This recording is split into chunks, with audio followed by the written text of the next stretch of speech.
So what just happened? Kind of blacked out for a second there.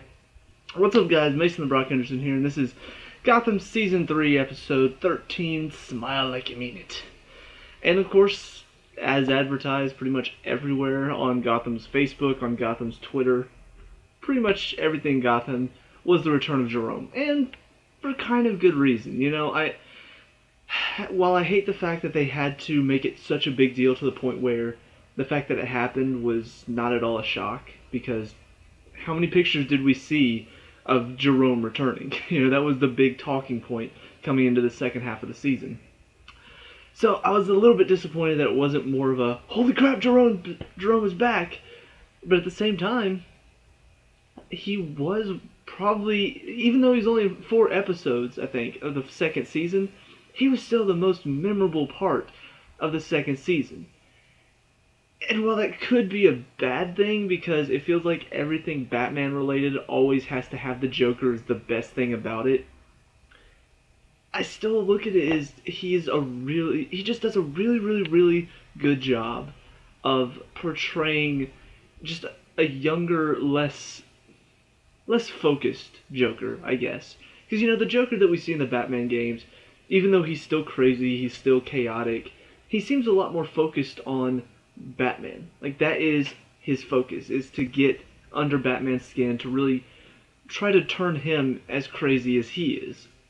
This Joker just seems so sporadic and so, I just want to spread chaos. Like, I don't care who it is, I just want to spread chaos and have fun doing it.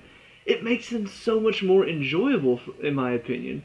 So, let's talk about this episode, because that's not the only thing going on. It's just the one, obviously, that everybody's going to be talking about. So, the other side stories happening are, we still have Nigma and Penguin, their little dispute going on.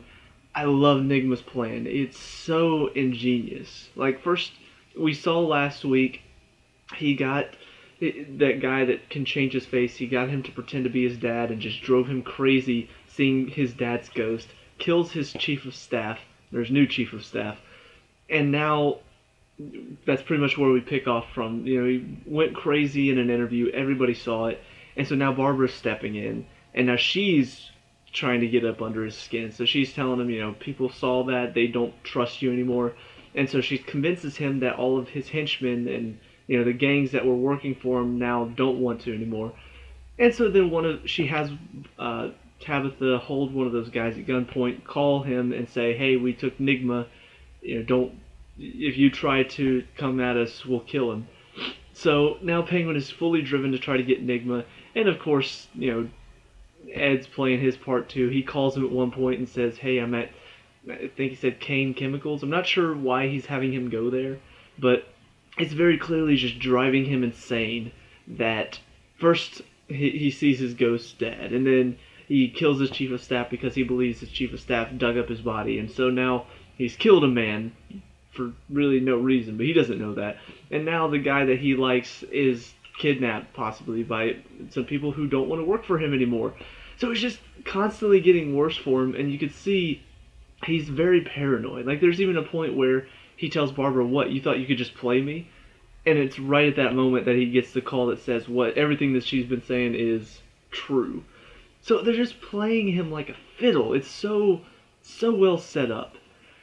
The only thing that I have to wonder through all of this, though, is because this show has done so far pretty much, they haven't changed anything from Batman lore. There's still every single character that's supposed to be alive in Batman is still alive now. They've changed a few characters, like Azrael in this show is actually Theo Gallivan. He was part of the Order of Saint Dumas. I think Azrael in the later Batman is like, he's way down the line. So it feels like they are maybe changing a few characters, possibly, they're setting up the possibility of another Azrael anyway. So it feels like they're not really changing anything. Everything's sort of the same. It's just a lot of this stuff is happening a lot sooner than normally in Batman. Normally it's Batman comes along and then the crazies pop out. Here it's like, oh, well, the crazies were already here. It's just at some point Batman's probably going to show up. So the fact that they're not changing anything tells me that Nigma and Penguin are both going to make it out of this okay. But I have to wonder how. Like, Nigma is just so clever, and Penguin is so driven by his emotions right now. Like, he's not thinking clearly at all. You can see that. He's clearly crazy. And so he's just playing right in Enigma's hands, and I have to wonder, how's he going to get out of this without dying? Enigma clearly wants him dead after he's completely broken him down. So how? How is he going to make it out okay? I don't know. But anyway, so all of that's going on. That's the last thing we see is Enigma calling Penguin and telling him I'm at Kane Chemicals, and they're heading there now. So don't know what's going to happen next. On the other side of it, we have Bruce and Selena's mom. Turns out that apparently after she found out that Selena was dating Bruce Wayne, she wanted to use that as a mark and take money from Bruce. Bruce figured it out, but he didn't care. He wanted to get her mom back so they could spend some time together. And so, of course, Selena at the end hates her mom and Bruce because they both lied to her. Kind of sad, but at the same time, kind of predictable. Like, it just didn't seem likely that this was all going to work out okay. Like, oh, they just pay off the guy and that's it, and now they all live happily ever after. No, it didn't seem like that's where it was going to go at all, and it didn't. So don't know what's going to happen next. It seems like their friendship is broken, and maybe a little while before they start talking and hanging out again. And of course, there's still the fact that Ivy is still an old woman and still kind of crazy. So there's a lot of stuff they can do there. I wish they had spent a bit more time though with Selena's mom. I think it feels like she just came in for 2 episodes and now she's gone. Like, that's it. I don't feel like she's coming back in the show anytime soon. So I don't know. Maybe they could have played with that a bit more, but at the same time, because Selena's mom was basically just using her as a way to get money from Bruce, it does kind of make sense that she's here and gone, because that's what her plan would be. At the same time, though, watching the kid playing David Mazouz, I think is his name, watching him play Bruce Wayne is perfect, in my opinion. He started off as kind of just a kid, normal kid, which makes sense, because Bruce Wayne wouldn't instantly become Batman. Like, that's... I love the fact that we got to see him sort of as a kid, still hurt and still smart, but not Batman. Not the greatest detective in the world.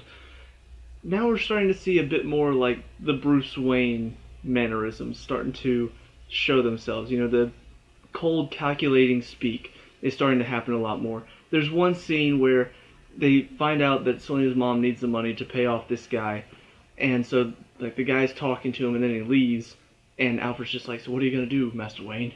And he just kind of sits in his chair, and I'm like, that is so Bruce Wayne! That's awesome! It's just been so fun seeing him sort of change from this scared kid who just lost his parents and didn't know what to do, to he's starting to learn more and more. He's starting to learn more from Alfred and how to survive in this crazy, corrupt world. It's been very interesting seeing him change through these first 3 seasons. Maybe a little too fast, but it's still enjoyable to watch. And then the final side story, but this one's more connected to the main story, is we see the whole thing between Jim and Lee is still... it's still not quite right. Like we saw in the last episode, Lee called off a hit on him because Falcone says she still has feelings for him.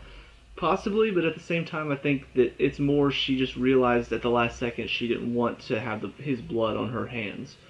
So, yeah, I think she's not quite a killer.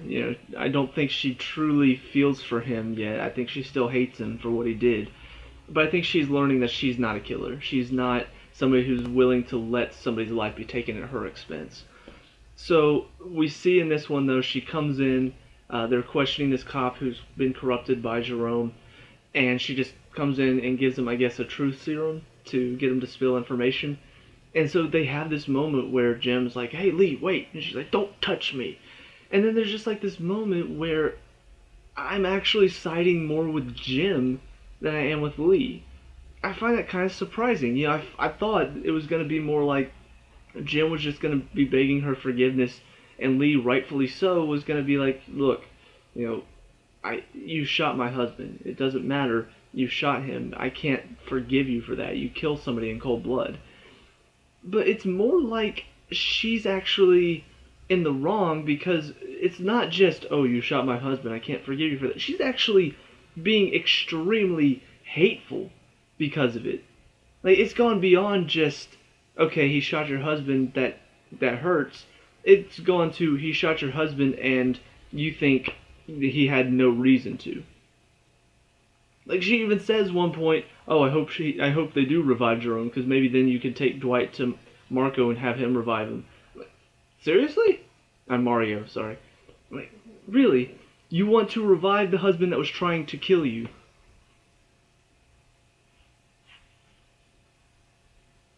See, this is going too far. It's one thing to say, I can't forgive you for killing my husband. It's another thing to say, I want him revived. It's like she's just. It's like the hate has just dwelled so much inside of her that now she's gone beyond reason. It's gone beyond the reasonable, oh, frustration. Now it's just way too much. And so I'm actually, Jim even he kind of makes a good point. He's like, don't let what I did turn you into something that you're not. And she's still like, oh, whatever.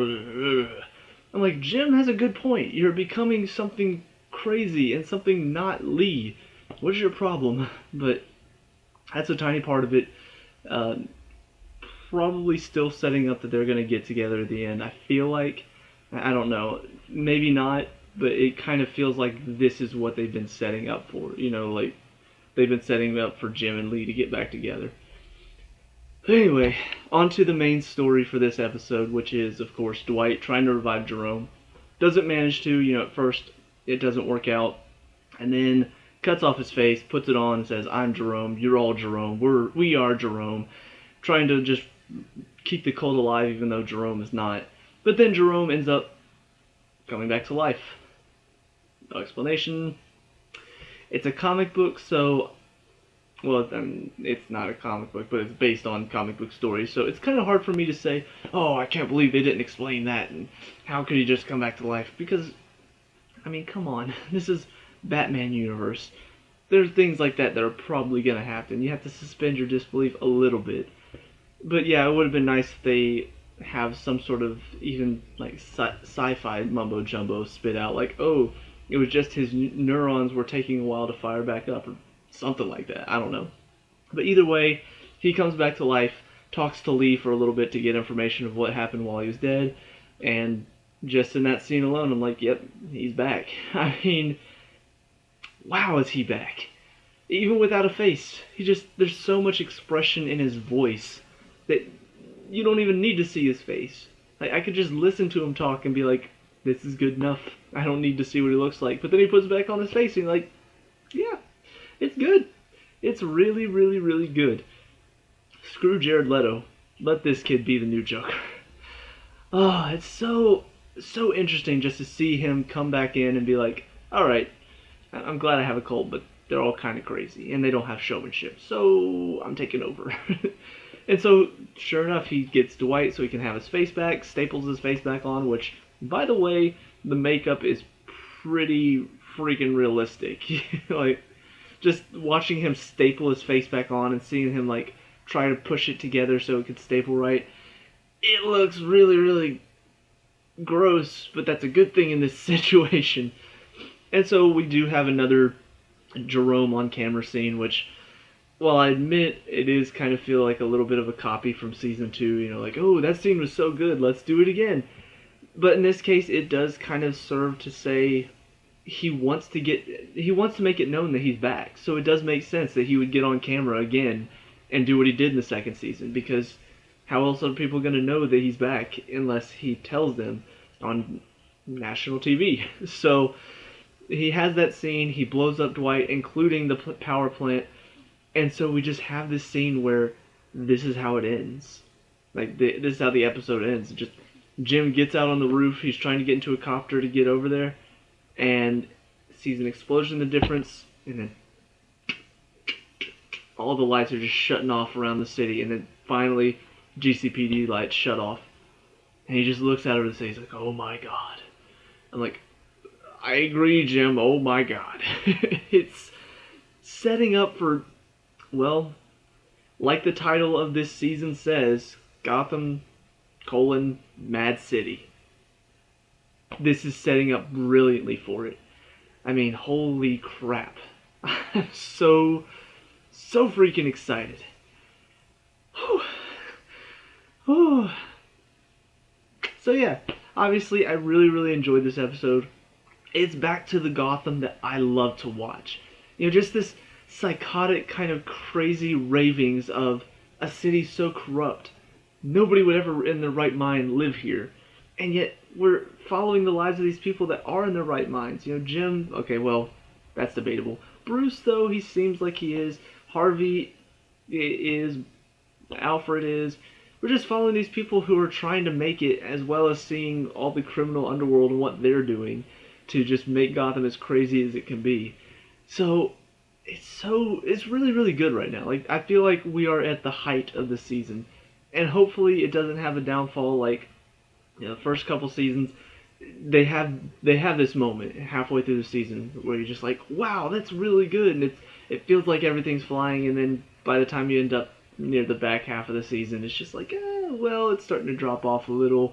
You know, there's still some exciting moments here and there, but nothing will ever quite live up to a moment like this, where it's just like Jerome is back, blows up the power plant, lights go off.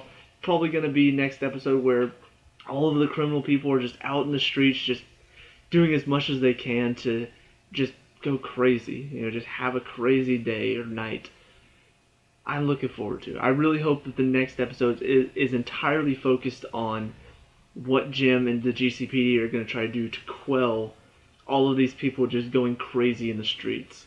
Because that in itself just sounds like a great and interesting premise. So, we'll see if that's where they're going, but for now, just let me know what you guys think down in the comment section below. What did you like and dislike about this episode? Let me know. We can talk about and discuss all that good stuff. Leave a like and subscribe for future Gotham reviews. I'll see you at the next one. Peace out.